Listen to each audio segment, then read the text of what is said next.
যাদবপুর কাণ্ড ইস্যুতে মেদিনীপুর শহরে মেদিনীপুর কলেজের গেটের সামনে এসএফআই এর ছাত্রছাত্রীরা অবরোধ শুরু করেছিলেন সোমবার সকাল 8টা থেকে। কলেজ বন্ধ রাখার দাবি করে ছাত্রছাত্রীদের প্রবেশের ক্ষেত্রে বাধা দিচ্ছিল। প্রথমে পুলিশ তাদের এটা বন্ধ করতে বলে, এরপরে টিএমসিপি ছাত্রছাত্রীরা সেখানে হাজির হয়। দুপক্ষের তর্ক থেকে রীতিমতো হাতাহাতি সংঘর্ষ শুরু হয়ে যায়। আধ ঘন্টা ধরে চলে সংঘর্ষ পরিস্থিতি কলেজের ভেতরে। দুই পক্ষের কয়েকজন অল্প আহত হয়েছেন। পুলিশ এই ঘটনায় কয়েকজনকে আটক করেছে। উল্লেখ করা যায়, যাদবপুরের শিক্ষামন্ত্রী ব্রাত্য বসুর গাড়িতে আহত হওয়ার পর এসে ভাইয়ের পক্ষ থেকে এই ঘটনাটি রাজ্য জুড়ে অবরোধ বিক্ষোভের ডাক দেওয়া হয়েছে প্রতিবাদ করে।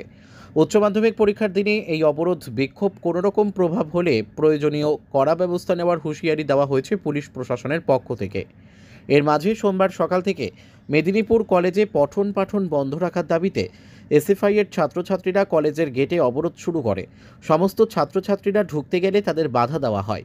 কোতোয়ালি থানার পুলিশ তাদের এই কাজটা করতে বারণ করে, কিন্তু কলেজে ঢুকে কোনো রকম হস্তক্ষেপ করেনি পুলিশ। এরপরে সেখানে চলে আসে তৃণমূল ছাত্র পরিষদের কর্মী সমর্থকরা। তারা এই অবরোধকারীদের পোস্টার ব্যানার সব সরানো শুরু করে। তাতেই ধস্তাধস্তি থেকে মারপিট শুরু হয়ে যায় দুই পক্ষের। প্রায় আধ ঘন্টা ধরে চলে এই উত্তেজনা পর্ব।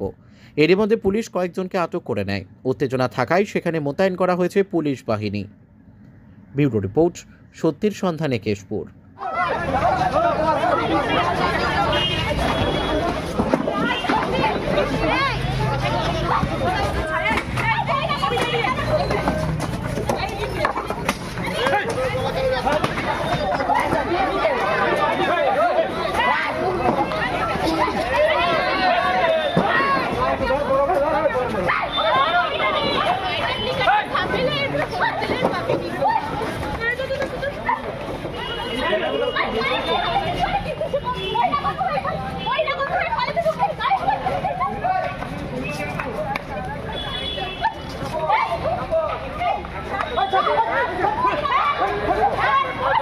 ধর্মঘট ছিল, আমরা ওখানে দাঁড়িয়েছিলাম। হঠাৎ করে তৃণমূলের বহিরাগত গুন্ডা বাহিনী এসে আমাদের কলেজ ক্যাম্পাসের ভেতরে আমাদের যেসব স্টুডেন্টরা ছিল তাদেরকে অসভ্যতার মধ্যে মারে। এই যে মনোদীপ সরেন দেখতে পাচ্ছেন, ছাত্র, ইংলিশ ডিপার্টমেন্টের ছাত্র মার খায়, আমাদের zoology department, botany department, math ডিপার্টমেন্টের অধিকাংশ স্টুডেন্ট আমাদের মার খায়। আমাকেও রীতিমতো মেরেছে। বাইরের তৃণমূলের গুন্ডা বাহিনী এসে মারে, এবং আমরা এটাও দেখতে পাই পুলিশ বাহিনী যারা বাইরে আছে তারা ওই তৃণমূলকে ইনসিস্ট করছে যে ওদেরকে বার করে নিয়ে আয়, তাদের কোট আনকোট এই কথা যে ওদেরকে বার করে নিয়ে আয় আমরা ধরে নেব। দিয়ে আমাদের একজন আমাদের সঙ্গে ছিলেন, তাদের একজন মেয়ে সুচরিতা দাস, তাকে তৃণমূল ওরকম কয়েকজন ছেলে জোরপূর্বক এই ক্যাম্পাস থেকে বার করে নিয়ে যায়। তাকে আমরা এখনো পর্যন্ত জানি না তার কি হয়েছে।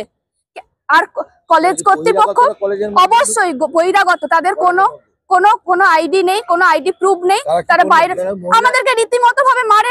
আমাদের কাছে হয়তো ভিডিও আছে, সেগুলো তাদের রীতিমতো ভাবে আমাদেরকে মারে। একজনের মাথা ফেটে গেছে। এই যে আমাদের আরেকজন ছাত্রী আছেন, ছাত্র ছিল, হ্যাঁ, ওরা কেউ ছাত্রী থাকেনি, পুরো একটা ছাত্র বলা যায় না, এদেরকে একটা গুন্ডা বাহিনী এসে আমাদেরকে মারে। মানে মহিলা আপনাদের সমর্থকদের উপরে পুরুষ, শুধু মহিলা নয়, মহিলাদের উপর তো মার খেয়েছি, তার সঙ্গে পুরুষ যারা ছিল তারা আমাদের যারা ছাত্র ছিল তাদেরকেও এসে মারে। কেন এটা হবে?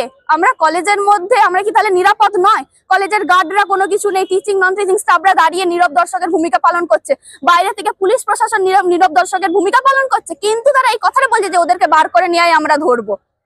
আমরা এই ঘটনার তীব্রতম নিন্দা জানাই, এবং এরপরে আমাদের আন্দোলন আরো সুদীর্ঘ হবে।